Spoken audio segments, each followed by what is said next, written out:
उत्कर्ष agriculture channel पर आप सभी का बहुत बहुत स्वागत करती हूँ। तो वे विद्यार्थी जो पहली बार हमारी कक्षा को देख रहे हैं, तुरंत चैनल को सब्सक्राइब करेंगे और सब्सक्राइब करने के बाद में बेल आइकन के बटन को प्रेस करना है ताकि हमारे वीडियोज की जो नोटिफिकेशन है ये आपको सबसे पहले प्राप्त हो सके। कक्षा को शुरू करने से पहले आपके प्रश्न का हमेशा की तरह जवाब दे देते हैं कि मैम PDF कहाँ मिलेगा। तो टेलीग्राम एप्लीकेशन पर सिंपली लिखेगा उत्कर्ष एग्रीकल्चर और उत्कर्ष एग्रीकल्चर लिखते ही इस चैनल को ज्वाइन कर लीजिए। चैनल को ज्वाइन करने के बाद में हमारी जितने भी यूट्यूब क्लासेस होती है इन सब के PDF आपको वहां पर अवेलेबल कराए जाते हैं, तो वहां से आप बढ़िया से यहाँ पर डाउनलोड कर लीजिएगा। चलिए तो बिना देर किए शुरू करते हैं हमारी आज की क्लास को। कल की क्लास में हम यहाँ पर पौधों के वर्गीकरण के भाग 1 पर चर्चा कर रहे थे, जहां पर हमने यहाँ पर थैलोफाइटा के बारे में लिखा था और थैलोफाइटा में शैवाल और कवक तक हम पढ़ चुके हैं। अब थैलोफाइटा में एक पॉइंट कल की क्लास में छूटा हुआ था जो कि लाइकेन था, तो लाइकेन से आज इस कक्षा की शुरुआत होगी और पूरी क्लास में यहाँ पर पौधों के वर्गीकरण की हम बात करेंगे। तो आइए बिना देर किए शुरू करते हैं हमारी आज की क्लास को। ठीक है, चलिएगा। देखिए, तो पादप वर्गीकरण भाग 2 है और पादप वर्गीकरण भाग 2 में पहला प्रश्न देखेगा। पहले प्रश्न को देखने से पहले हमारे कुछ एक पॉइंट्स जो बचे हुए हैं पहले हम उनको नोट कर लेते हैं ना। जैसे कि पिछली क्लास के अंदर हम यहाँ पर थैलोफाइटा पर बात कर रहे थे और थैलोफाइटा में शैवाल और कवक की बात कर ली है, तो यहीं पर मैं एक पेपर ऐड करके यहाँ पर लिखना शुरू करती हूँ थैलोफाइटा। ठीक है, तो थैलोफाइटा में पहले पढ़ेंगे, लिखिएगा थैलोफाइटा। देखिए थोड़ा मोटा मोटा सा बता देती हूँ कि हम क्या पढ़ रहे हैं। तो हम यहाँ पर अपुष्पोद्भिद पढ़ रहे हैं, अपुष्पोद्भिद पढ़ रहे हैं, है ना, जिसको आप क्रिप्टोगेम्स कहते हैं, क्रिप्टोगेम्स कहते हैं। और क्रिप्टोगेम्स के अंदर यहाँ पर थैलोफाइटा के बारे में हम चर्चा कर रहे हैं। तो थैलोफाइटा में कौन कौन शामिल होता है? तो थैलोफाइटा में एक तो आपके शैवाल शामिल होते हैं जिसके बारे में हम पिछली क्लास में पढ़ चुके हैं। दूसरा यहाँ पर कवक शामिल होते हैं जिसके बारे में हम पहले से पढ़ चुके हैं। अब यहाँ पर आज हम पढ़ेंगे लाइकेन के बारे में। तो हेडिंग डाल के लिख लीजिएगा लाइकेन। ठीक है, हेडिंग डाल के लिख लीजिएगा लाइकेन। लाइकेन से शुरुआत करेंगे।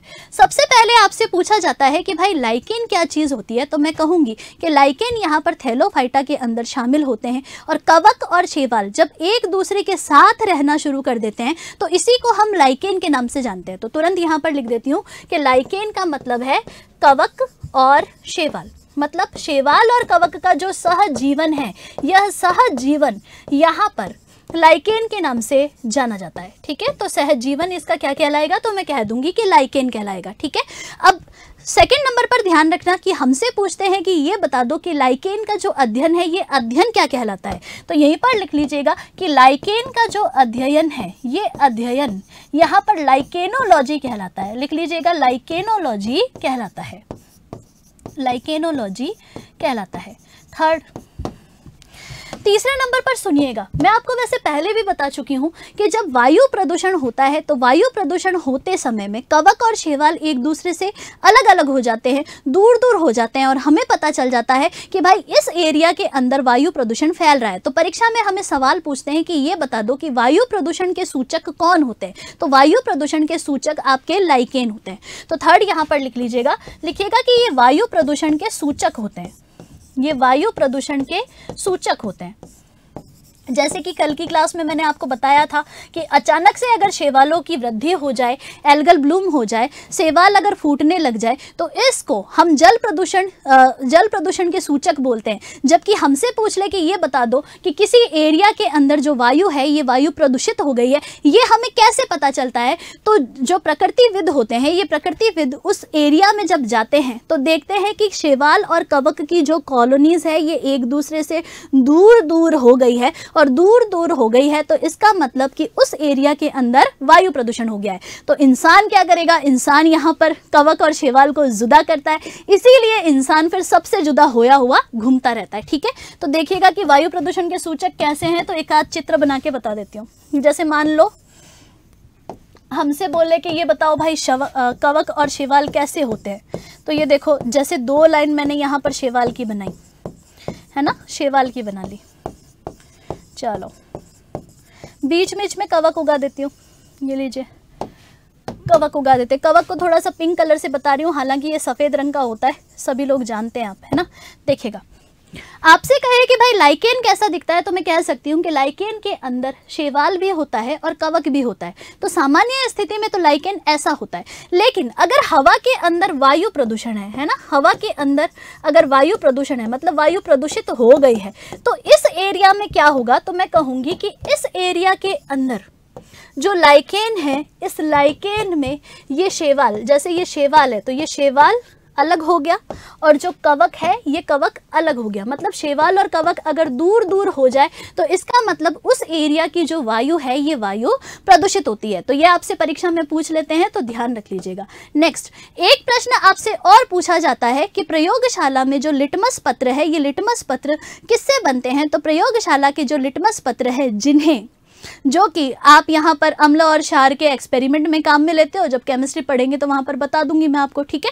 तो ध्यान रख लीजिएगा कि लिटमस पत्र का जो निर्माण है, ये लिटमस पत्र का निर्माण रोजेला नाम के लाइकेन से होता है। तो ये एक आध प्रश्न आपसे ये भी पूछा जा सकता है, लिख लीजिएगा, लिखिएगा कि लिटमस पत्र किसके बने होते हैं। पेपर में पूछ ले कि ये बता दो लिटमस पत्र किससे बने होते हैं, तो लिटमस पत्र रोजेला लाइकेन से बने होते हैं, रोजेला लाइकेन से, रोसेला लाइकेन लिख लीजिएगा, रोसेला लाइकेन से बने होते हैं। आगे बढ़ते हैं, चलो नेक्स्ट। तो लाइकेन के संबंध में इतनी जानकारियां हमें पता होनी चाहिए जो हमसे परीक्षा में पूछी जा सकती है। नेक्स्ट, अगर हमें कह दे कि लाइकेन उगते कहाँ है, तो लाइकेन यहाँ पर चट्टानों पर उगते हैं, इसके अलावा पेड़ों पर उगते हैं, ठीक है। तो मैं कह सकती हूँ कि जो लाइकेन है ये लाइकेन आपके चट्टानों पर भी उग सकते हैं, साथ ही साथ पेड़ों पर भी उग सकते हैं। तो आई होप यहाँ पर लाइकेन के बारे में आपको सारी चीज़ें समझ में आ गई होगी।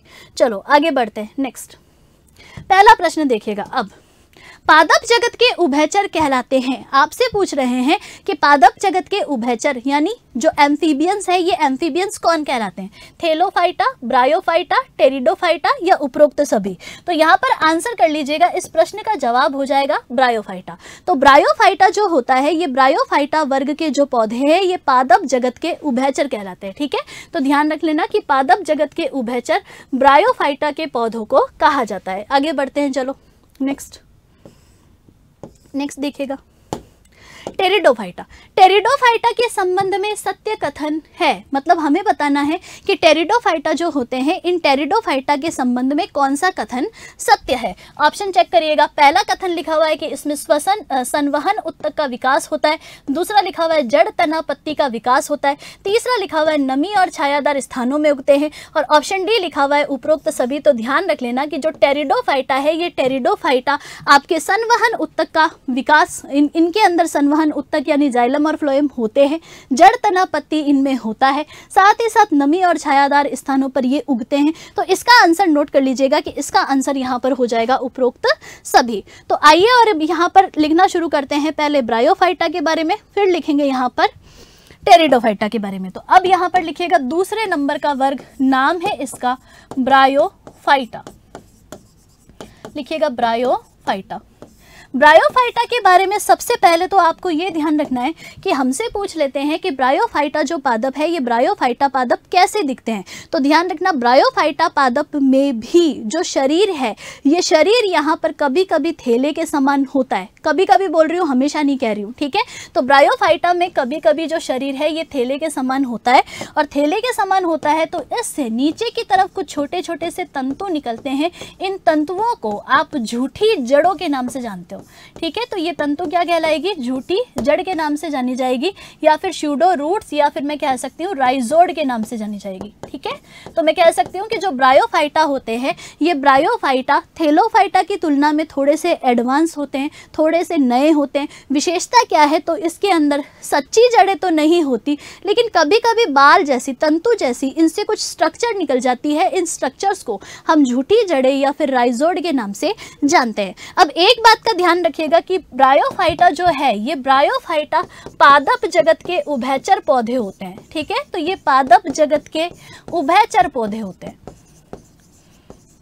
उभयचर पौधे होते हैं, ठीक है। उभयचर का मतलब क्या है, तो मैं कह सकती हूँ कि ये पानी के अंदर तैरते रहते हैं, और जैसे ही जमीन पर आते हैं तो इन राइजोड की सहायता से जमीन पर उग जाते हैं, ठीक है। तो ध्यान रख लीजिएगा कि ये जमीन और जल दोनों में रहते हैं। मैं कह सकती हूँ ये जमीन और जल दोनों में उगते हैं, दोनों में होते हैं, इसीलिए इन्हें हम यहाँ पर पादप जगत के उभयचर या फिर एम्फीबियन प्लांट के नाम से जानते हैं। आगे ध्यान रखिएगा कि आपसे पूछ ले कि भाई ब्रायोफाइटा के अंदर आता कौन कौन है, इसके उदाहरण क्या है, तो एग्जाम्पल ध्यान रखिएगा कि यहाँ पर सामान्यतः मॉस आती है। ठीक है, यहाँ पर सामान्यतः मॉस आती है। अब बात कर लेते हैं कि भाई मॉस होती कैसी है, मतलब दिखती कैसी है। तो मॉस के बारे में देखिएगा, देखो यहाँ पर आपको स्क्रीन के ऊपर हरी हरी सी कुछ संरचना दिखाई दे रही है, यही आपके मॉस है। ठीक है, तो ये क्या हो जाएगी, मॉस हो जाएगी। ये लो, तो ये किसका चित्र है, तो मैं कह सकती हूँ ये ब्रायोफाइटा के मॉस का चित्र है, मॉस का चित्र है। सामान्यतः ये भी सरल पादप ही है, हरे हरे रंग का इनका भाग होता है, छोटे छोटे से पादप होते हैं, है ना, जिनको आप ब्रायोफाइटा कहते हो। पादप जगत के ये उभयचर यानी एम्फीबियन प्लांट्स कहलाते हैं। अब एक चीज ध्यान रखना, जब यहाँ पर मॉस नाम आया है ना, तो आपसे एक प्रश्न जीके में भी पूछ सकते हैं कि ये बता दो कि भारत के अंदर पहला मॉस गार्डन कहाँ लगा है। ठीक है, तो ये प्रश्न मैं आप पर छोड़ रही हूँ, जब क्लास खत्म हो जाएगी तो यहाँ पर कॉमेंट करके जरूर बताना कि भारत का पहला मॉस गार्डन कहाँ पर है। ठीक है, भारत का पहला मॉस गार्डन कहाँ पर है, ये लिखो, भारत का पहला मॉस गार्डन कहाँ पर है, ये मेरा प्रश्न है आज का। ठीक है, इसका आंसर जरूर देना, कमेंट बॉक्स में लिख के बताना, सर्च करके बता देना, है ना। जिसको जानकारी है वो जानकारी लेके बता देना, और जिसको जानकारी नहीं है वो आगे की क्लासेस में वेट करना, इस प्रश्न का जवाब मैं जरूर दूंगी। बढ़ते हैं आगे, चलो। और यहाँ पर आपसे पूछ ले कि ब्रायोफाइटा के और उदाहरण कौन कौन से होते हैं, तो यहाँ पर देखिएगा स्क्रीन के ऊपर यहाँ पर ब्रायोफाइटा के उदाहरण दिख रहे हैं। नंबर 1 दिख रहा है आपको यहाँ पर रिक्सिया, है ना, रिक्सिया। दूसरा दिख रहा है आपको मार्केंसिया, मार्केंसिया। नाम याद रह जाए तो अच्छी बात है, ना रहे तो भी कोई दिक्कत नहीं है। तीसरा ध्यान रखिएगा, ये इंपॉर्टेंट है, स्फेग्नम, स्फेग्नम, इसको पढ़ना पड़ेगा हमें। और चौथा है यहाँ पर पॉलीट्राइकम, है ना, पॉलीट्राइकम। तो ये 4 उदाहरण आपके मैंने ब्रायोफाइटा के बता दिए हैं। तो ब्रायोफाइटा के उदाहरण कौन कौन से हैं, तो ब्रायोफाइटा के उदाहरण आपके रिक्सिया हो गया, इसके अलावा मार्केंसिया हो गया, स्फेग्नम हो गया और पॉलीट्राइकम हो गया। ठीक है, पॉलीट्राइकम हो गया, ट्रायम लिख दिया मैंने यहाँ पर, पॉलीट्राइकम। चलो, अब यहाँ पर ध्यान रखिएगा कि ये जो आपको स्फेग्नम नजर आ रहा है ना, ये स्फेग्नम बहुत ज़्यादा इंपॉर्टेंट है। क्यों इंपॉर्टेंट है, तो यहाँ पर लिखिएगा स्फेग्नम। ठीक है, स्फेग्नम। देखो, आप में से बहुत सारे विद्यार्थी जानते होंगे कि जो माली है, ये माली एक पेड़ को उठा करके दूसरे जगह पर उगाते हैं। जैसे कि मान लो हम यहाँ पर रह रहे हैं और हमें कोई, हमारा जो पौधा था या कोई पेड़ था, इस पेड़ को हमें यहाँ से उठाना है और जयपुर में ले जा करके किसी दूसरे स्थान पर उगाना है। तो ऐसे में माली क्या करेंगे, जब पौधे को जमीन में से उखाड़ते हैं तो उखाड़ने के बाद उसके चारों तरफ स्फेग्नम को लपेट देते हैं। इस स्फेग्नम की खासियत क्या है, तो स्फेग्नम जब पानी में डाला जाता है तो ये पानी को सोख लेता है। तो स्फेग्नम के अंदर जो सोखा हुआ पानी है, ये सोखा हुआ पानी आपके जो पौधे हैं, इस पौधे की जड़ों को सूखने से बचाएंगे। तो ये आपसे परीक्षा में पूछा हुआ सवाल है, इसको यहाँ पर नोट कर लेना कि आपसे पूछ ले कि भाई स्फेग्नम नाम की जो मॉस है या स्फेग्नम नाम का जो ब्रायोफाइटा है, इसकी खासियत क्या है। तो मैं कह सकती हूँ कि माली जब पौधे को एक स्थान से दूसरे स्थान पर ले जाते हैं तो जड़ों को सूखने से बचाने के लिए इसके चारों तरफ स्फेग्नम नाम के ब्रायोफाइटा को लपेटते हैं। तो यहीं पर लिख लीजिएगा, लिखिएगा, लिखिए, माली जब एक पौधे को एक स्थान से दूसरे स्थान पर ले जाते हैं, है ना, दूसरे स्थान पर ले जाते हैं। तो दूसरे स्थान पर जब ये ले जाते हैं तो जड़ को सूखने से बचाने के लिए, तो जड़ों के चारों तरफ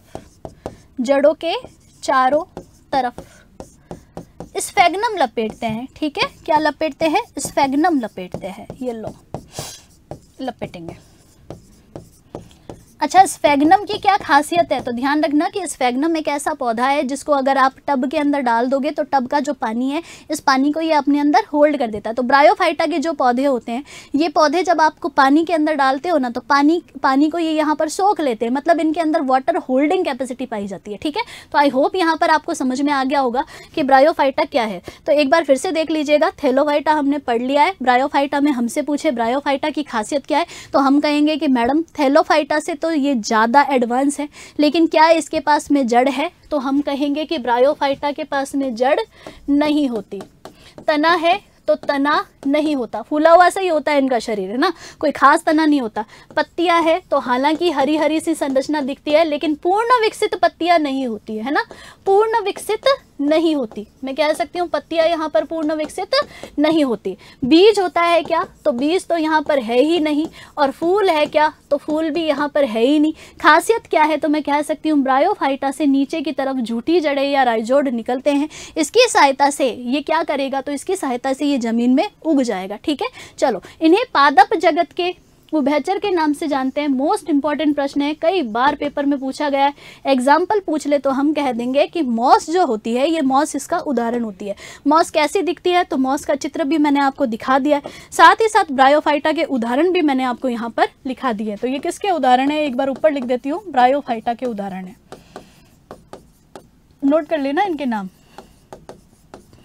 बस ये ब्रायोफाइटा के उदाहरण है। आगे बढ़ते हैं, चलो अब बात करते हैं टेरिडोफाइटा की। ठीक है, तो ब्रायोफाइटा तक तो सब समाप्त हुआ, आगे चलते हैं और बात करते हैं टेरिडोफाइटा की। तो सबसे पहले यहाँ पर साइड में लिखिएगा टेरिडोफाइटा। ठीक है, टेरिडोफाइटा। चलो अब टेरिडोफाइटा में आपको यहाँ पर स्क्रीन के ऊपर एक फोटो दिख रही है, और स्क्रीन के ऊपर जब फोटो दिख रही है तो आपको कुछ छोटे छोटे से पौधे दिख रहे हैं ना, और आपको दिख रहा होगा कि यहाँ पर पत्तियाँ भी है, और पत्तियाँ हैं तो इनका छोटा छोटा सा तना भी होता है। तो सबसे पहले लिखना कि थैलोफाइटा, ब्रायोफाइटा और टेरिडोफाइटा, इन तीनों में से सबसे ज़्यादा विकसित कौन होगा? तो सबसे ज़्यादा विकसित आपके टेरिडोफाइटा होगा। ठीक है, टेरिडोफाइटा होगा। तो यहाँ पर ध्यान रख लीजिएगा कि तीनों कैटेगरी में सबसे ज़्यादा विकसित टेरिडोफाइटा होगा। अब टेरिडोफाइटा की खासियत क्या है? तो टेरिडोफाइटा में जड़ होती है, तना होता है, छोटा ही होता है, पत्तियां होती है तो पत्तियां होती है। साथ ही साथ ध्यान रखना कि जो संवहन उत्तक है, जिसको हम पहले ही उत्तक वाले भाग में पढ़ चुके हैं, नाम बताए थे मैंने आपको, जाइलम और फ्लोएम, ये दोनों पाए जाते हैं। तो ध्यान रखना कि यहाँ पर जाइलम और फ्लोएम भी पाए जाते हैं। ठीक है, जाइलम और फ्लोएम का भी विकास होता है इनमें। चलो अभी तक तो हमने देखा था कि आपके थैलोफाइटा और ब्रायोफाइटा के अंदर ना तो कोई जड़ थी, ना कोई खास तना था, ना कोई पत्तियां थी, ना कोई संवहन उत्तक था। मतलब मैं कह सकती हूँ कि पुराने प्रकार के पौधे थे। लेकिन धरती के ऊपर अगर पहला पौधे जैसे दिखने वाला जो प्लांट होगा, ये प्लांट आपके टेरिडोफाइटा का होगा। ठीक है, तो देख लीजिएगा, टेरिडोफाइटा में जड़ें होती है, तना होता है, पत्तियां होती है, संवहन उत्तक होते हैं। लेकिन पूछ ले कि बीज और फूल होते हैं क्या? तो आप कहोगे कि मैडम बीज और फूल तो नहीं होते। बीज है नहीं है, फूल है तो फूल भी नहीं है। चलो, तो ये कौन है साइड में? आपके टेरिडोफाइटा। आपसे पूछ ले कि टेरिडोफाइटा का उदाहरण क्या है, तो एकाध टेरिडोफाइटा का उदाहरण ध्यान रख लीजिएगा, फर्न। ठीक है, ये इसका क्या हो जाएगा? एग्जाम्पल हो जाएगा, उदाहरण हो जाएगा। फर्न कैसा दिखता है? तो स्क्रीन के ऊपर आपको फर्न का पौधा दिखाई दे रहा होगा। ठीक है, चलो एक बात और ध्यान रखिएगा कि ये नमी और छायादार इलाकों के अंदर उगते हैं। तो यही लिख देती हूँ कि ये नम और छायादार इलाकों में उगते हैं। ठीक है, ये नम और छायादार इलाकों में उगते हैं। चलिए आगे बढ़ते हैं। चलो कुछ एक उदाहरण देखते हैं इसके। देखिए, टेरिडोफाइटा के और उदाहरण यहाँ पर 2-4 नाम मैं यहाँ पर लेके आई हूँ, तो देख लीजिएगा। मार्सिलिया इसका उदाहरण है, तो सबसे पहले लिख लीजिएगा मार्सिलिया, है ना, मार्सिलिया। ये किसका उदाहरण है? तो मैं कह सकती हूँ कि टेरिडोफाइटा का उदाहरण है। ये लो, ये टेरिडोफाइटा का उदाहरण है। ठीक है, दूसरा देखिएगा, दूसरा नाम है इक्विसिटम, है ना, इक्विसिटम। दूसरा नाम हो जाएगा यहाँ पर इक्विसिटम। ऊपर लिख देती हूँ इक्विसिटम, चित्र के साथ ही लिख देती हूँ ताकि आपको समझ में आ जाएगा। इक्विसिटम इसका उदाहरण है। इसके अलावा फर्न, है ना, इसके अलावा फर्न, एक आपके हॉर्स टेल भी होता है, ये इसका उदाहरण। ठीक है, लिख लीजिएगा हॉर्स टेल आदि। आदि, ये सब आपके टेरिडोफाइटा के उदाहरण हैं। एक बात और ध्यान रखिएगा कि आपसे कई बार पूछ लेते हैं कि पादप जगत के रेप्टिलिया कौन है ना, पादप जगत के सरीसृप कौन है, तो सरीसृप आपके कौन हो जाएंगे, टेरिडोफाइटा हो जाएंगे। तो ध्यान रख लेना कि ये पादप जगत के सरीसृप है, सरीसृप है मतलब कि रेप्टिलिया है, ये भी ध्यान रख लीजिएगा। चलो आगे बढ़ते हैं। तो यहाँ पर टेरिडोफाइटा तक हमने आज पढ़ लिया है, आगे बढ़ेंगे और बात करेंगे अब कुछ एक नए प्रश्नों की। तो सबसे पहले यहाँ पर देखिएगा, सपनों पर सफलता का रंग उत्कर्ष के संग। तो उत्कर्ष लेकर आया है होली हंगामा ऑफर, ठीक है। तो आप सभी विद्यार्थियों के लिए 21 से 28 मार्च तक उत्कर्ष यहाँ पर लेकर आया है होली हंगामा ऑफर। इसमें 21 से 28 मार्च तक अगर आप एग्रीकल्चर का कोई भी लाइव या रिकॉर्डेड ऑनलाइन कोर्स लेते हैं तो इसमें आपको मिल जाएगी 90% तक की छूट, मतलब अप टू 90% ऑफ, और साथ ही साथ 3 महीने की एक्स्ट्रा वैलिडिटी, और दोनों ही एक साथ। तो मैं कह सकती हूँ कि अगर आप 21 से 28 मार्च के बीच में होली हंगामा ऑफर में, है ना, होली हंगामा ऑफर में एग्रीकल्चर का कोई भी कोर्स लेते हो तो एग्रीकल्चर के सभी कोर्सेज पर 90% तक की छूट और साथ ही साथ 3 महीने की एक्स्ट्रा वैलिडिटी एक साथ मिल रही है आपको, ठीक है। आगे देख लेते हैं कि भाई कौन कौन से कोर्सेज हमें कितने कितने में मिलेंगे। तो देखिएगा कि होली हंगामा ऑफर में 21 से 28 मार्च तक अगर आप UP AGTA batch live from studio लेते हो तो ये मिल जाएगा मात्र 1000 में। पशु परिचर बैच जो कि जोधपुर क्लासरूम वाला है ये मिलेगा आपको 1500 में। पशु परिचर बैच जो कि जयपुर वाला है ये मिलेगा आपको 1500 में। पशु परिचर रिकॉर्डेड बैच मिल जाएगा आपको 1500 में। नेक्स्ट देखिएगा पशु परिचर का खजाना, है ना, पशु परिचर का खजाना, और वो भी कौन सा, रिकॉर्डेड बैच मिल जाएगा मात्र 2000 में। पशु परिचर खजाना लाइव फ्रॉम क्लासरूम बैच मिलेगा आपको 2000 में। DSSB SO horticulture live from studio batch मिलेगा 2200 में, और JET crash course live from studio मिल जाएगा मात्र 1000 में, और जेईटी टारगेट बैच मिल जाएगा आपको यहाँ पर 2000 में। तो होली हंगामा चल रहा है 21 से 28 मार्च तक, तो यहाँ पर तुरंत इस ऑफर का लाभ उठा लीजिएगा। चलिए आगे बढ़ते हैं और बात करते हैं नेक्स्ट प्रश्न की। चलिएगा देखिएगा, ऐसे पादप जिनमें नग्न बीज पाए जाते हैं क्या कहलाते हैं। Option A gymnosperm, option B angiosperm, option C एक बीजपत्री, ऑप्शन डी द्विबीजपत्री। तो सबसे पहले तो इसका उत्तर कर लीजिएगा, इसका उत्तर हो जाएगा जिम्नोस्पर्म, या जिसे हम नग्न बीजी कहते हैं, है ना, नग्न बीजी या अनावृत बीजी कहते हैं, अनावृत बीजी, ये लो, ठीक है। तो ध्यान रख लीजिएगा, ऐसे पौधे जिनके पास में कोई बीज नहीं पाया जाता इन्हें हम जिम्नोस्पर्म या नग्न बीजी के नाम से जानते हैं। तो कल की ही क्लास में देखो, हमारी पुरानी जो क्लास थी ना पौधों के वर्गीकरण भाग 1 में मैंने चार्ट बनाया था, और चार्ट में आपको पुष्पोद्भिद पादपों के अंदर नग्न बीजी यानी अनावृत बीजी और आवृत बीजी दोनों लिखा है। तो उस चार्ट से भी थोड़ा सा ध्यान रखिएगा। चलो आगे बढ़ते हैं और बात करते हैं हमारे नेक्स्ट प्रश्न की। देखिएगा अब कुछ एक प्रश्न यहाँ पर आपसे जिम्नोस्पर्म के विषय में पूछे जाएंगे, तो बढ़िया तो यही होगा कि पहले हम इसके बारे में जानकारी लिख लेते हैं। तो यहाँ पर हेडिंग डाल के लिखिएगा पुष्पोद्भिद, ठीक है। अब लिखिएगा पुष्पोद्भिद, या जिसे हम कहते हैं फेनेरोगेम्स, फेनेरोगेम्स। देखिए सबसे पहले ध्यान रखना कि पुष्पोद्भिद या फेनेरोगेम्स जो होते हैं, इन फेनेरोगेम्स के अंदर क्या बीज होते हैं, तो बीज तो इनके अंदर होते हैं, बीज तो इनके अंदर होते हैं, लेकिन फूल की बात अगर की जाए तो फूल कभी कभी बनते हैं और कभी कभी नहीं बनते हैं। तो उसके हिसाब से मैं कह सकती हूँ कि जो पुष्पोद्भिद या फेनेरोगेम्स है, ये फेनेरोगेम्स नाम के जो पादप है, ये पादप आपके 2 प्रकार के होते हैं, ठीक है, 2 प्रकार के होते हैं। नंबर 1 हो जाएगा यहाँ पर आपके जिम्नोस्पर्म, जिम्नोस्पर्म या जिसे हम अनावृत बीजी कहते हैं, अनावृत बीजी कहते हैं, या जिसको हम नग्न बीजी भी कह देते हैं। ये लो सारे ही नाम लिख लेते हैं, नग्न बीजी भी कह लेते हैं। दूसरा होगा यहाँ पर एंजियोस्पर्म, एंजियोस्पर्म, और एंजियोस्पर्म को हम आवृत बीजी के नाम से जानते हैं, ठीक है, यहाँ लिख देते हैं आवृत बीजी। चलो, तो ये दो प्रकार बना दिया हमने यहाँ पर। अब देखिएगा पुष्पोद्भिद के जो पादप है इनकी क्या विशेषता है, तो अभी पीछे ही हम पढ़ के आए हैं कि टेरिडोफाइटा के अंदर जड़ आ गई है, तना आ गया है, पत्ती आ गई है, बस बीज और फूल नहीं आए हैं, है ना। तो यहाँ पर उसको जोड़ लेते हैं कि भाई हमसे पूछ ले कि ये बता दो कि पुष्पोद्भिद पादप जो होंगे, फेनरोगैम्स जो होंगे, इनके पास में क्या क्या होगा, तो हम कहेंगे ये एडवांस प्रकार के पादप है, नवीन प्रकार के पादप है। इनके पास में जड़ सुविकसित, तना सुविकसित, पत्तियां सुविकसित, अच्छा बीज सुविकसित, ये सारी की सारी संरचनाएं इनमें पाई जाती है। साथ ही साथ जाइलम और फ्लोएम तो होगा ही होगा, संवहन उत्तक तो होगा ही होगा, क्योंकि संवहन उत्तक तो आपके टेरिडोफाइटा से ही आ गया।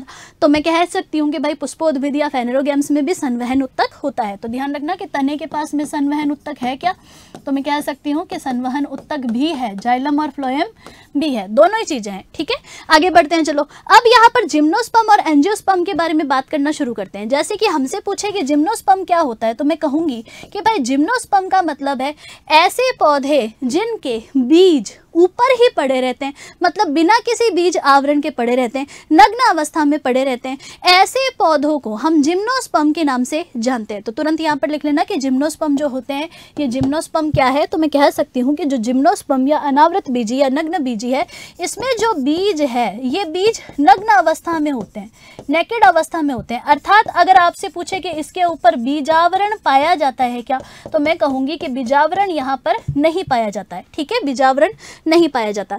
और साथ ही साथ ध्यान रखना कि यहाँ पर पूछ ले कि क्या इसमें फूल वूल होते हैं क्या, तो मैं कहूँगी कि यहाँ पर फूल भी नहीं बनते, फूल भी नहीं बनते। तो यहाँ पे बनता क्या है, तो अगर आप कभी पहाड़ों में घूमने गए होंगे तो आपने वहाँ से एक आध कोई सामान खरीदा होगा जिसमें एक छोटा सा कोण देखा होगा, है ना, कोण देखा होगा। तो कोण होते हैं इनके पास में, है ना, कोण होते हैं, शंकु होते हैं इनके पास में। क्या पाया जाता है, शंकु। मैं लिख देती हूँ कि इनके पास में क्या होता है, शंकु पाया जाता है। ये लो, कौन पाया जाता है।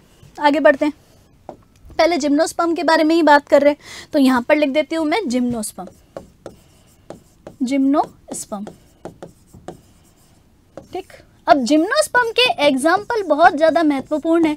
जैसे कि पहला सवाल आपको दिख रहा है कि साबूदाना किन पौधों से प्राप्त होता है, तो व्रत के अंदर जो साबूदाना हम बना के खाते हैं, जिनके बारे में बचपन में हमें ये लगता था कि ये तो प्लास्टिक के दाने हैं, वास्तव में वो प्लास्टिक का दाना नहीं है, साबूदाना होता है, सबको पता होगा। ठीक है, तो ध्यान रखना कि जो साबूदाना है, ये साबूदाना कौन से पौधों से प्राप्त होता है, तो नोट कर लेना कि साबूदाना यहाँ पर जिम्नोस्पर्म से प्राप्त होता है। आगे बढ़ते एक आध प्रश्न और देखते हैं। देखिए, संसार का सबसे ऊंचा वृक्ष किसका है, तो संसार का सबसे ऊंचा वृक्ष आपके जिम्नोस्पर्म का है। कौन सा है, तो नाम लिख लेना, सिकोया वृक्ष है। ठीक है, लिखिएगा सिकोया वृक्ष है। चलो आगे बढ़ते हैं, नेक्स्ट देखिएगा, एक प्रश्न और करते हैं, फिर इनके बारे में लिखना शुरू कर लेंगे। देखिए, वार्निश, रेजिन और कीमती लकड़ी, है ना, तो घरों के अंदर जो हम यहाँ पर लकड़ी के गेट वेट बनाते हैं, फर्नीचर बनाते हैं, इनके ऊपर पॉलिश करते हैं और वार्निश वगैरह भी किया जाता है, रेजिन आर्ट भी की जाती है। तो मैं कह सकती हूँ वार्निश, रेजिन और कीमती लकड़ियाँ आपके अनावृत बीजी यानी जिम्नोस्पर्म से प्राप्त होती है। ठीक है, जिम्नोस्पर्म से प्राप्त होती है, ये लिख लेना, जिम्नोस्पर्म से प्राप्त होती है। तो आइए और यहाँ पर अब जिम्नोस्पर्म के बारे में लिखना शुरू करते हैं। तो जिम्नोस्पर्म में सबसे पहले यहाँ पर पहला एग्जाम्पल लिखिएगा यहाँ पर साइकस। ठीक है, लिख लीजिएगा साइकस। साइकस के सामने लिख लेना कि इसको सागोपाम के नाम से जानते हैं, इसको सागोपाम के नाम से जानते हैं, मतलब साबूदाने वाले पौधे के नाम से जानते हैं। साबूदाना यहीं से प्राप्त होता है। अच्छा, कोई कहे क्या साइकस के ऊपर साबूदाना ऐसे उगता है क्या, तो मैं कहूँगी कि साइकस पौधा जो होता है, इस पौधे का जो स्टार्च है, इस स्टार्च से यहाँ पर साबूदाना बनता है। तो यहीं पर लिख देती हूँ मैं कि साइकस पौधा जो है, इसके स्टार्च से, है ना, इसके स्टार्च से साबूदाना बनाया जाता है। तो साबूदाना वाला जो पौधा है, ये पौधा आपके साइकस होता है। ठीक है, साइकस होता है। आओ यहाँ पर फोटो में देख लेते हैं कि साइकस दिखता कैसा है।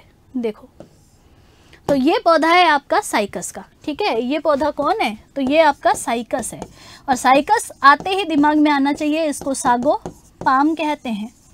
सागोपाम यानी साबूदाना वाला पौधा कहते हैं, ध्यान रख लीजिएगा। ठीक है, तो सागोपाम कहते हैं इसको। देख लो यहाँ पर इसके पास में तना तो है ही है, पत्तियाँ देखो खूब लंबी है, बीच के अंदर इसके पास में कौन होते हैं। ठीक है, कौन होते हैं, ये हो गया आपका साइकस। आगे बढ़ते हैं, चलो नेक्स्ट। दूसरा पौधा देखिएगा। अब दूसरा पौधा देखने से पहले यहाँ पर कुछ एक एग्जाम्पल देख लेते हैं कि भाई ये बता दो कि जिम्नोस्पर्म के और एग्जाम्पल क्या होते हैं। तो जिम्नोस्पर्म के एग्जाम्पल यहाँ पर देख लो। एक तो हो गया, यहाँ पर दिख रहा है आपको जामिया, जैमिया बोलते हैं वैसे तो, जामिया। दूसरा हो गया यहाँ पर थूजा, है ना, थूजा। तीसरा यहाँ पर है पोडोकार्पस, तो पोडोकार्पस तो इम्पॉर्टेंट नहीं है। चौथा यहाँ पर देखिएगा पाइनस, है ना, पाइनस, ये देख लो पाइनस। पांचवा यहाँ पर आपके गिंको बिलोबा और अरोकेरिया। तो ये इतने तो याद रखने नहीं है, बस 2-4 नाम आपको ध्यान रखने। एक तो जैमिया का ध्यान रख लेना, एक थूजा का ध्यान रख लेना और एक मोस्ट इंपॉर्टेंट यहाँ पर पाइनस का एग्जाम्पल ध्यान रख लेना। ये सब कौन है? तो ये सब जिम्नोस्पर्म के पौधे हैं। लिख देती हूँ यहाँ पर, ये सब जिम्नोस्पर्म के उदाहरण है। चलो देखो, मैंने ये सोचा कि अगर मैं सीधे सीधे उदाहरण आपको लिखाऊंगी तो यहाँ पर विद्यार्थी को समझने में दिक्कत आएगी कि कौन सा पौधा कैसा दिखता है। ठीक है, तो जिम्नोस्पर्म के इसीलिए फिर मैं यहाँ पर उदाहरण भी ले आई और साथ में फोटो भी ले आई। तो फोटो से आपको ज़्यादा क्लियर हो जाएगा कि भाई पाइनस कैसा दिखता है ना, पाइनस कैसा दिखता है। साइकस तो मैंने आपको दिखाई दिया है, पाइनस और बाकी के पौधे भी दिखा देती हूँ। देखेगा, ये जो आपको साइड में पेड़ दिख रहा है, ये पेड़ आपके यहाँ पर पाइनस पेड़ है। लिखेगा कि ये कौन है, तो पाइनस है। इस पाइनस को आप हिंदी में चीड़ का पेड़ कहते हो।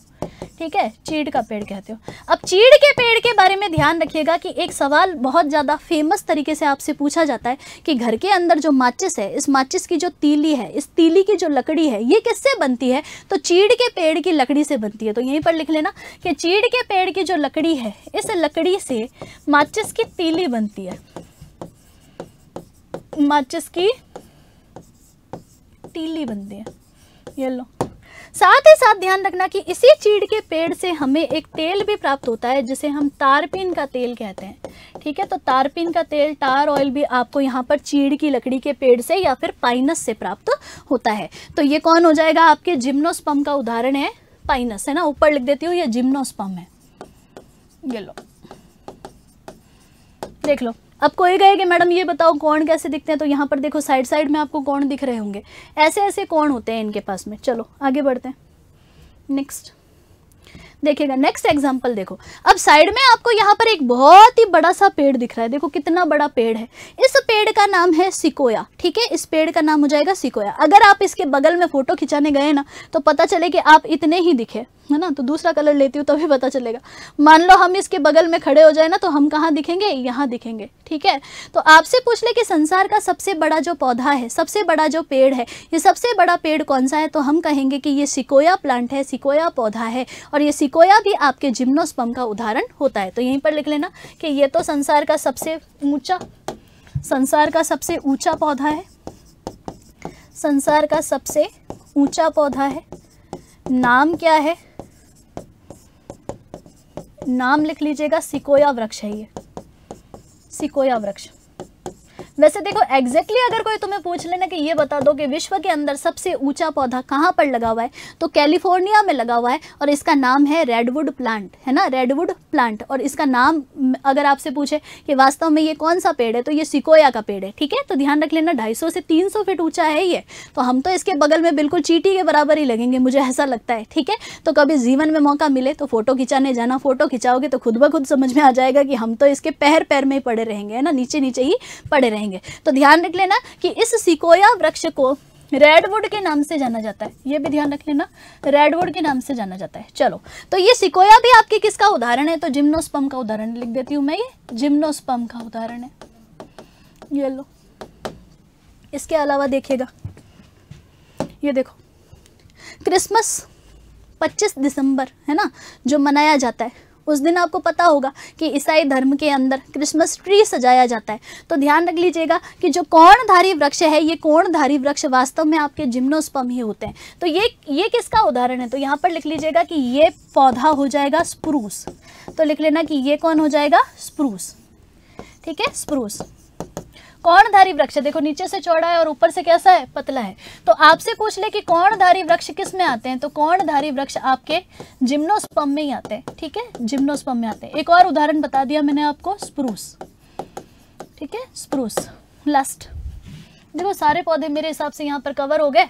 अब एक आध का नाम मैं आपको और बता देती हूँ, तो जिम्नोस्पर्म की कहानी यहाँ पर खत्म हो जाएगी।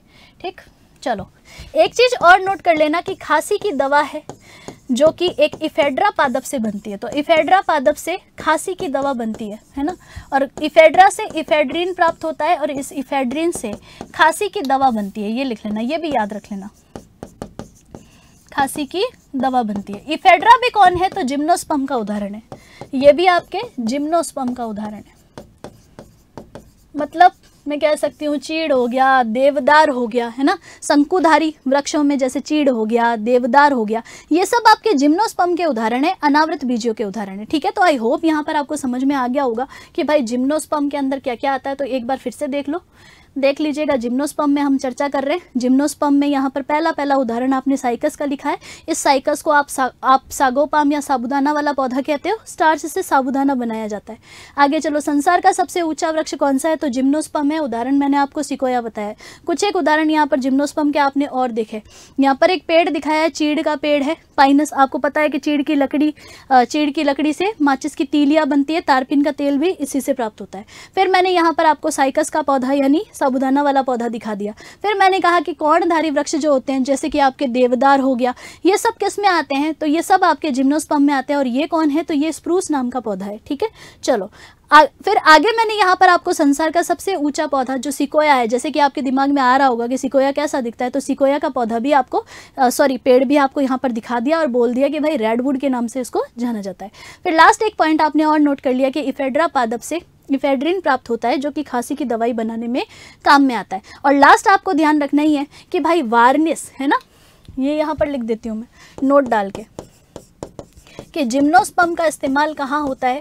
तो लिखना कि जिम्नोस्पर्म पौधों से वार्निस, रेजिन, पॉलिश आदि बनाए जाते हैं, पॉलिश आदि प्राप्त होते हैं। ठीक है, ये भी जरूर ध्यान रखना, मोस्ट इंपॉर्टेंट पार्ट है ये। चलो आगे बढ़ते हैं। अब चलते हैं हमारे नेक्स्ट प्रश्न पर। सबसे ज्यादा विकसित पादप कौन से हैं? आपको बताना है कि सबसे ज्यादा विकसित पादप कौन से हैं। अनावृत बीजी है, आवृत बीजी है, टेरिडोफाइटा है या थैलोफाइटा है। तो सबसे पहले तो देखो कि सबसे पुराने प्रकार के पौधे आपके थैलोफाइटा है, उनसे एडवांस आपके टेरिडोफाइटा है, टेरिडोफाइटा से अनावृत बीजी है, और सबसे ज्यादा एडवांस आपके, सबसे ज्यादा नए, सबसे ज्यादा विकसित आपके आवृत बीजी या जिम्नोस्पर्म होते हैं, सॉरी एंजियोस्पर्म होते हैं। ठीक है, एंजियोस्पर्म। चलो आगे बढ़ते हैं। नेक्स्ट देखिएगा, ऐसे पादप जिनके बीजों पर आवरण पाया जाता है क्या कहलाते हैं? तो ध्यान रखना कि ऐसे पौधे जिनके बीज ढके हुए रहते हैं, जिनके ऊपर आवरण होता है ना, जिनके बीज ढके हुए रहते हैं, ये ढके हुए बीजों वाले जो पौधे हैं, इन पौधों को आप एंजियोस्पर्म या आवृत बीजी कहते हो। ठीक है, तो नोट कर लेना कि इनको हम आवृत बीजी के नाम से जानते हैं। आगे बढ़ते हैं और अब यहाँ पर आवृत बीजी के बारे में लिखना शुरू करते हैं। तो ऊपर हेडिंग डाल के लिखेगा आवृत बीजी यानी कि एंजियोस्पर्म। एंजियोस्पर्म सबसे पहले तो ध्यान रखना कि सभी पेड़ों में, सभी पादपों में, है ना, सबसे ज्यादा विकसित पौधे इसी के होंगे। तो सबसे ज्यादा विकसित यही है, सबसे ज्यादा एडवांस यही है। ठीक है, सबसे ज्यादा विकसित यही होता है। विकसित का मतलब क्या है? तो जड़ है, तना है, पत्ती है ना, बीज है, फूल है, फूल भी हो जाएगा यहाँ पर। ठीक है, तो लिख लेती हूँ मैं यहाँ पर कि भाई विकसित कैसे बोला, किस आधार पर बोला। तो हम कहेंगे कि मैडम जड़ है, ये लो तना है, पत्ती है,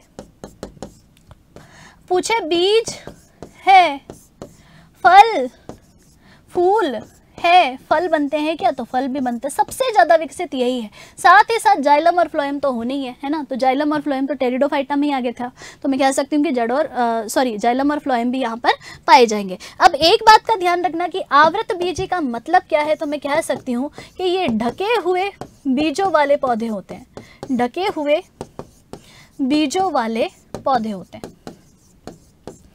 ठीक है, अब आप सभी विद्यार्थी जानते हो, मैंने आपको कल की क्लास में जो पौधों के वर्गीकरण नंबर 1 क्लास थी, उसके चार्ट के अंदर लिखा दिया था कि आवृत बीजी आपके 2 प्रकार के होते हैं।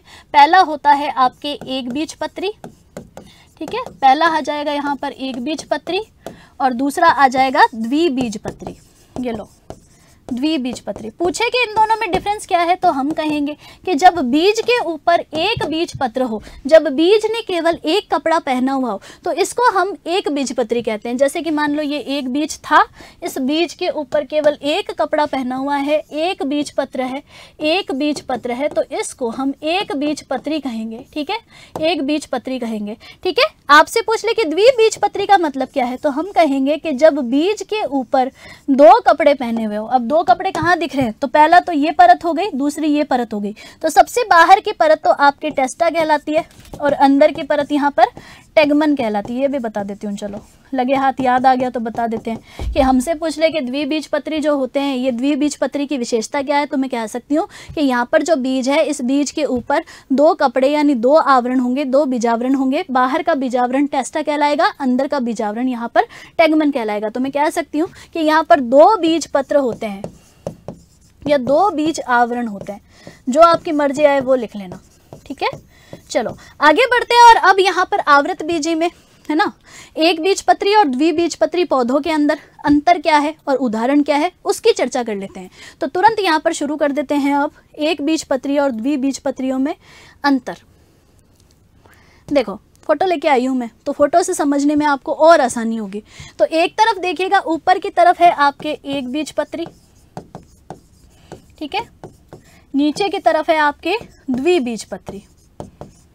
चलो अंतर क्या है, डिफरेंस क्या है, तो यहाँ पर देखना कि एक बीजपत्री में जो आपका बीज होता है ना, जो आपका बीज होता है, इस बीज के ऊपर एक ही आवरण होता है। तो मैं कह सकती हूँ कि यहाँ पर जो बीज है ना, इस बीज के ऊपर एक आवरण है, एक आवरण है। चलो फोटो को गंदा नहीं करेंगे, एक बार इससे समझ लेंगे, आगे कर लेंगे। ठीक है, तो एक बार यहाँ से देख लीजिएगा कि एक बीजपत्री में जो बीज है, इसके बाहर एक आवरण होता है, एक आवरण होता है। दूसरा आपसे पूछे कि इसकी जड़ें कैसी होती है, तो जड़ें इसकी जकड़ा मूल होती है। ये देखो फाइब्रस रूट लिखा हुआ है ना, तो ये हो जाएगा यहाँ पर जकड़ा मूल होगी, जकड़ा मूल।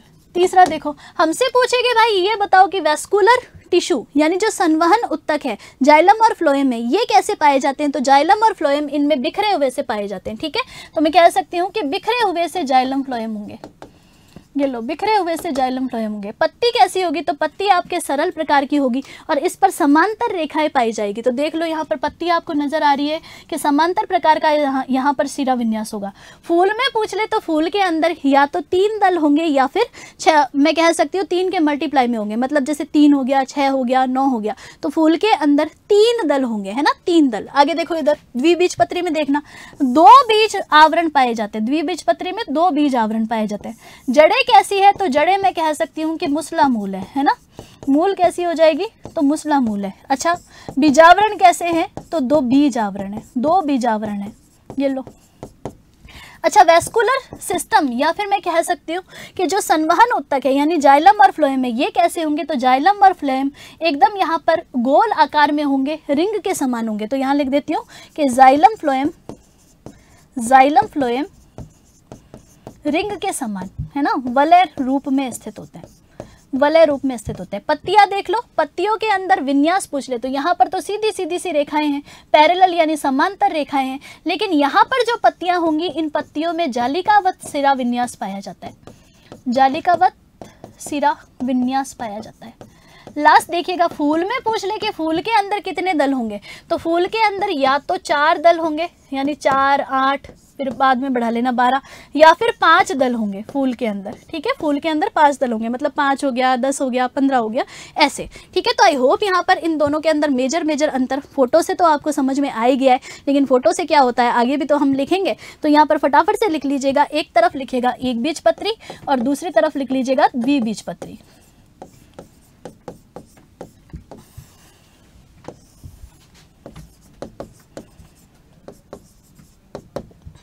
द्विबीजपत्री अंतर क्या है, तो मोटा मोटा अंतर की बात करते हैं।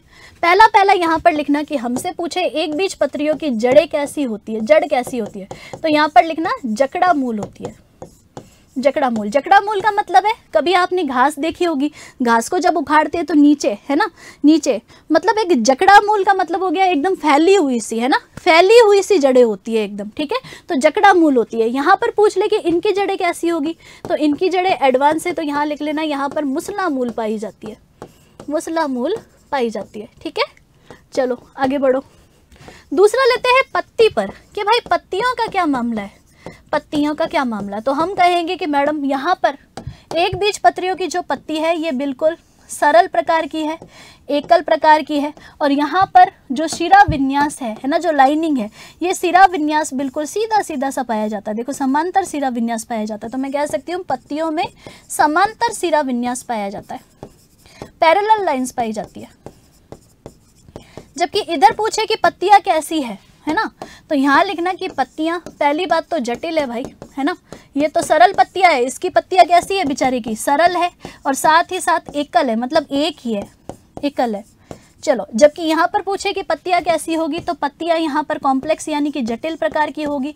साथ ही साथ कभी कभी यहाँ पर संयुक्त पर्ण भी होते हैं, संयुक्त पर्ण भी होते हैं। संयुक्त पर्ण का मतलब है जब पत्तियाँ आपस में जुड़ जाए, जैसे आपने अरंडी के पौधे की पत्ती को देखा होगा ना, ऐसे देखो, जैसे मान लो खूब सारी पत्तियाँ ऐसे ऐसे जुड़ जाती है ना, तो इसको भी आप क्या कह दोगे, संयुक्त पर्ण कह दोगे।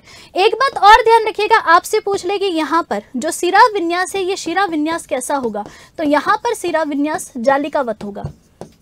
जैसे कि पीपल का पत्ता देखना कभी ढंग से, आपको जाल के समान यहाँ पर शिरा विन्यास नजर आएगा, तो लिख लीजिएगा कि शिरा विन्यास जाल के समान होता है, जाल के समान, ये लो, जाल के समान होता है। ठीक है, चलो आगे बढ़ते हैं, तीसरा अंतर लिखते हैं। तो थोड़ा सा छोटा करके यहीं पर कोशिश करते हैं कि इसी में एडजस्ट कर लेते हैं। तीसरा लिखती हूँ, चलो। तीसरा ध्यान रखिएगा कि यहाँ पर जो तना है, इस तने में जो संवहन उत्तक है, यानी कि जो जाइलम और फ्लोएम है, जाइलम एवं फ्लोएम है, ये बिखरे रहते हैं, है ना, ये बिखरे रहते हैं। आंतरिक संरचना को देखोगे तो बिखरे रहेंगे, एकदम बिखरे हुए से। लेकिन यहाँ पर जो जाइलम और फ्लोएम होंगे, ये जाइलम और फ्लोएम रिंग के रूप में होंगे, जाइलम एवं फ्लोएम मैं कह सकती हूँ वलय के रूप में होंगे, गोल गोल रूप में होंगे। अब कोई कहे कि मैडम चित्र बनाऊँ, मेरे चित्र बना के बताओ कैसे होगा। तो यहाँ पर देखो कि तने की संरचना को ढंग से देखो, और यहाँ पर अगर मान लो ऐसे ऐसे फैला दूँ तो जाइलम और फ्लोएम फैले हुए हैं, तो इसका मतलब मैं कह सकती हूँ वो पौधा आपका एक बीज पत्री है। जबकि जाइलम और फ्लोएम यहाँ पर एक रिंग के रूप में, देखो गोल गोल रिंग के रूप में, तो इसका मतलब वो पौधा कौन सा हो जाएगा, द्विबीज पत्री हो जाएगा। आगे चलो नेक्स्ट। अब मेन अंतर तो हम भूल ही गए कि एक बीज पत्री का मतलब होता है कि जो बीज है ना, ये जैसे बीज था, इस बीज के ऊपर केवल एक ही परत पाई जाएगी, देखो एक ही परत पाई जाएगी, केवल एक बीज पत्र पाया जाएगा, एक बीज आवरण होगा। ठीक है, ये कौन था, बीच में आपका बीज था। जबकि इधर पूछे कि भाई बीज का क्या मामला है, तो हम कहेंगे कि जो बीज है, इस बीज के ऊपर दो बीज पत्र पाए जाते हैं। ठीक है, तो मैं कह सकती हूँ दो बीज पत्र पाए जाते हैं, दो बीजावरण पाए जाते हैं। ये लो, दो बीजावरण है इसमें। ठीक, आगे बढ़ते हैं, चलो नेक्स्ट, यहीं पर एडजस्ट करते हैं।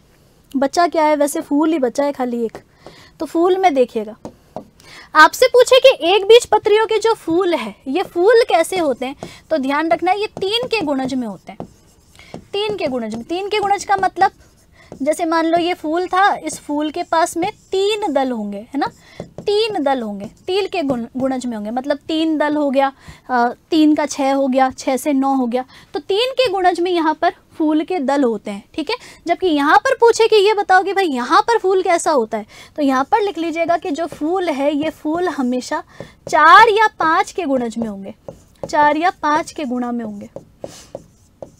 मतलब क्या है, तो यहाँ बनाती हूँ जैसे, ठीक है, फूल है तो फूल को बगल में ही बनाती हूँ, ये 1 2 3 या फिर 4, या फिर लिख सकते हो 1 2 3 4 5, मतलब 4 हो गया, 8 हो गया, 12 हो गया, या फिर आप कह सकते हो 5 हो गया, 10 हो गया, 15 हो गया। तो ये मेन अंतर आपके एक बीज पत्री और द्विबीज पत्री में था। अब परीक्षा के अंदर आपसे इनके उदाहरण पूछे जा सकते हैं, तो थोड़े से उदाहरणों पर चर्चा करते हैं। देखो, उदाहरण पर चलते हैं, ये देखेगा। सबसे पहले यहाँ पर स्लाइड के ऊपर ही लिखे हुए हैं भाई 10 उदाहरण मोनोकोट्स के, मतलब एक बीज पत्रियों के। फोटो भी दिखाएंगे और नाम भी लिखेंगे। ठीक है, तो एक बीज पत्रियों के उदाहरण पूछ ले कि एक बीज पत्रियों के उदाहरण कौन है, तो सामान्यतः जिनसे आपकी रोटी बनती है ना, ये रोटी बनने वाले जो अनाज है वो इसमें ही आते हैं। जैसे कि मक्के की रोटी बनती है ना, मक्के की रोटी बनती है तो आप कहोगे बनती है ना। साथ ही साथ आपसे पूछे कि भाई गेहूं की रोटी बनती है तो आप कहोगे कि बनती है, ज्वार की रोटी बनती है तो बनती है, आपसे बोलते बाजरे की रोटी बनती है तो बनती है। तो मैं कह सकती हूँ कि रोटी जिससे बनती है, मतलब जनरली जो अनाज है ये अनाज हमेशा इसी श्रेणी में आते हैं। इसके अलावा कौन आता है, तो देखो यहाँ पर फोटो में आपको दिख रहा है कि केला आता है।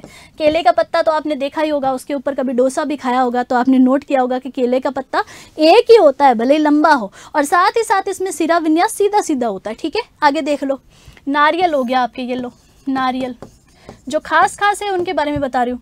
घास हो गई आपकी, घास हो गई। इसके अलावा आपका प्याज हो गया, ये लो प्याज हो गया। आगे बढ़ो नेक्स्ट। तो ये कुछ खास खास उदाहरण है ना।